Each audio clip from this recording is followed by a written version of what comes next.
নমস্কার। রিং ওই নমশ্চন্ডিকা ওই রকম পর্ষ গৌরাঙ্গ আগমবাগী।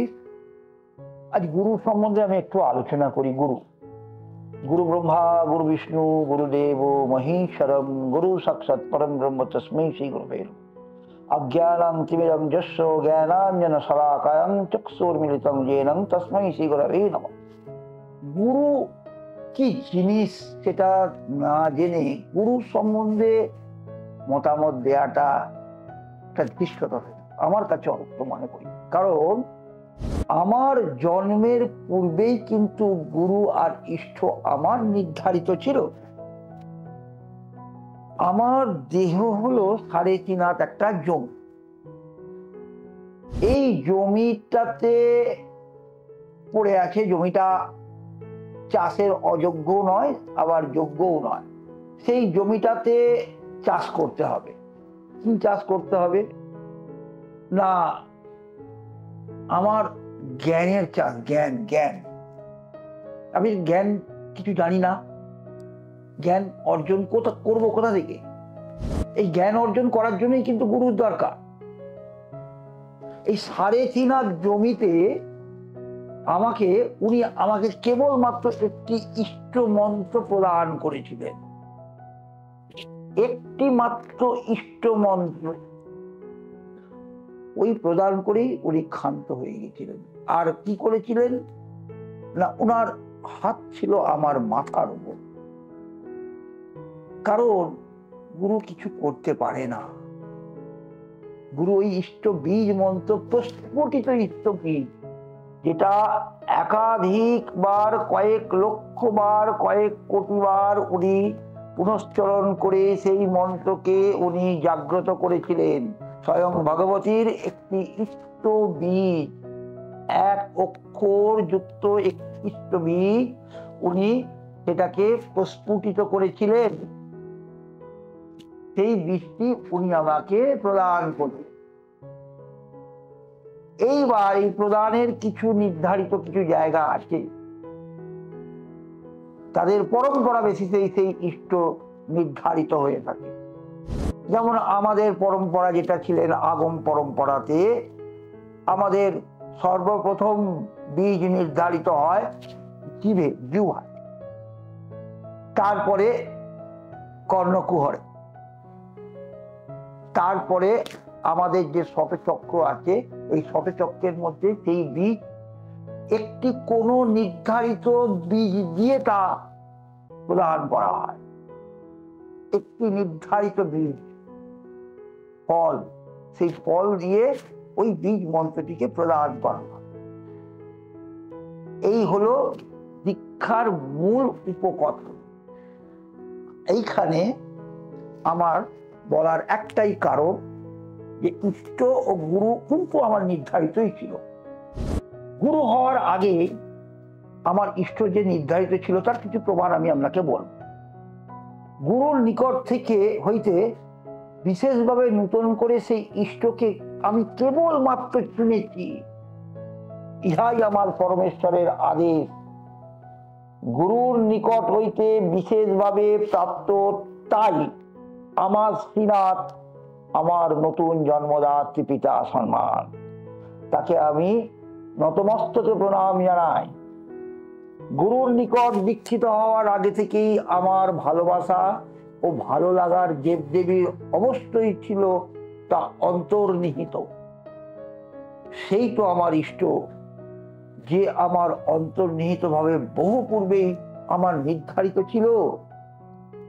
গুরু কেবল একটি মাত্র প্রস্ফুটিত বীজ দিয়েই আমাকে আমার চলার পথ বাতলে দিয়েছিলেন, কোন পথে চলতে হবে। কিন্তু পথে চলার শক্তি তো আমার নিজেকেই নির্ধারিত করতে হয়েছে বারংবার। এটাই হলো আমার অর্জিত সাধনা, যা নিজেকে কষ্টার্জিত ভাবে অর্জন করতে হয়েছে। কারণ আমার চলার পথে বহু কণ্টকময় পূর্ব আমাকে অতিক্রম করতে হয়েছে। আসবে দীক্ষা নেওয়ার পরে আপনার জীবন অত্যন্ত কষ্টার্জিত ভাবে আপনাকে চালনা করতে করাবে আপনার ইষ্ট। কারণ এটাই নিয়ম, এটাই প্রাকৃতিক নিয়ম। আপনি দীক্ষা নিয়েই যে সাধনা করবেন এবং সিদ্ধি লাভ পেয়ে যাবেন তা নয়। সিদ্ধি লাভ করতে গেলে প্রচুর প্রচুর অধ্যাবসায় করতে হবে আপনাকে। চলার পথ আপনার কণ্টকময় হবে, কর্দমাক্ত হবে। আপনাকে প্রতিটা মুহূর্ত আপনাকে চলতে গেলে আপনাকে প্রতিটা মুহূর্ত লড়াই করে চলতে হবে। তবেই আপনি সেই রাস্তায় পৌঁছতে পারবেন আপনার অভিষ্ট লক্ষ্যে। তবেই আপনি সাধনার মার্গদর্শন পাবেন। সাধনার মার্গদর্শন এত সোজা জিনিস নয়। আমার কাছে প্রচুর মানুষ আসেন দীক্ষা নেবার জন্য, আমি তাদের ফেরত পাঠিয়ে দিই। কারণ দীক্ষা সবার ক্ষেত্রে সমানভাবে প্রযোজ্য নয়। কোন বীজ কার মধ্যে প্রচলিত ভাবে তাকে চালনা করবে সেটা তার ইষ্টই একমাত্র নির্ধারণ করতে পারে। ইষ্টের যে বীজ, সেই বীজ পূর্ব পরিকল্পিত, তার প্রাপ্তির যোগ থাকে, তবেই সে সেই বীজ পাবার অধিকারী হয়। গুরু ইষ্ট বীজ কয়েক লক্ষ কয়েক কোটি বার আপনি তাকে সাইকেলিং করবেন, তাকে আপনার মধ্যে রচিত করবেন। গুরু যে বীজ দিয়ে গেছিল সেই বীজকে আপনাকে উর্বর করতে হবে। কেন?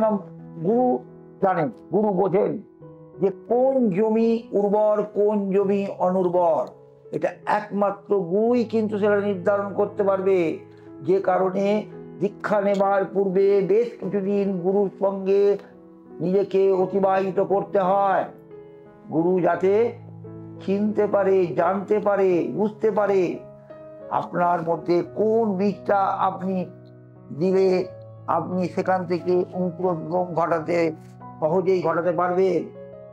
এই অঙ্কুরোদ্গমটাই হলো সব থেকে বড় জিনিস। আপনি যদি অঙ্কুরোদ্গম করতে না পারেন তাহলে আপনি জীবনে কিচ্ছু করতে পারবেন না। আর সব থেকে বড় জিনিস হলো কনসেন্ট্রেট অফ মাইন্ড, একাগ্রতা, একনিষ্ঠতা। যখন বীজ আপনি জপে বসবেন, জপ বিভিন্ন রকমের হয়, একটা জপা হয়, একটা অজপা হয়। সব থেকে ভালো হচ্ছে অজপা বীজ করা। কারণ জপা বীজ যখন করতে যাবেন, আপনি কাউন্টিং করতে যাবেন, তখন মন কিন্তু আপনার ওই কাউন্টিং এর দিকেই যাবে। অবশ্য প্রথমের দিকে আপনাকে গুরু সবসময় কর দিয়ে জপা বীজ করতে বলবেন, এটাই নিয়ম। মালা বীজ হয়, জপা বীজ হয়, বিভিন্ন রকম বীজের তারতম্যতা থাকে। তবে সব থেকে বড় প্রাপ্তি যোগ ঘটে যেটা হচ্ছে অজপায়।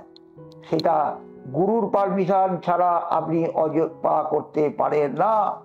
গুরুই আপনাকে চলার পথ বাতলে দেবে। পরবর্তীকালে আমি আবার গুরুকে নিয়ে আসবো। গুরু আমার অন্তরে, গুরু আমার মাথায় অবস্থান করুন, গুরু আমার সর্বাঙ্গে অবস্থান করুন, সঙ্গে ইষ্টকে নিয়ে আসুন। কারণ ইষ্টবিহীন গুরু যেমন নেই, গুরুবিহীন ইষ্টের কোনো দাম নেই। আমি ইষ্টকে চিনেছি গুরুর মারফত। তাই আবার বলি, অজ্ঞানং তিমিরং যস্য জ্ঞানাঞ্জন শলাকায়া চক্ষুর্মিলিতং যেন তস্मै শ্রী গুরবে নমঃ।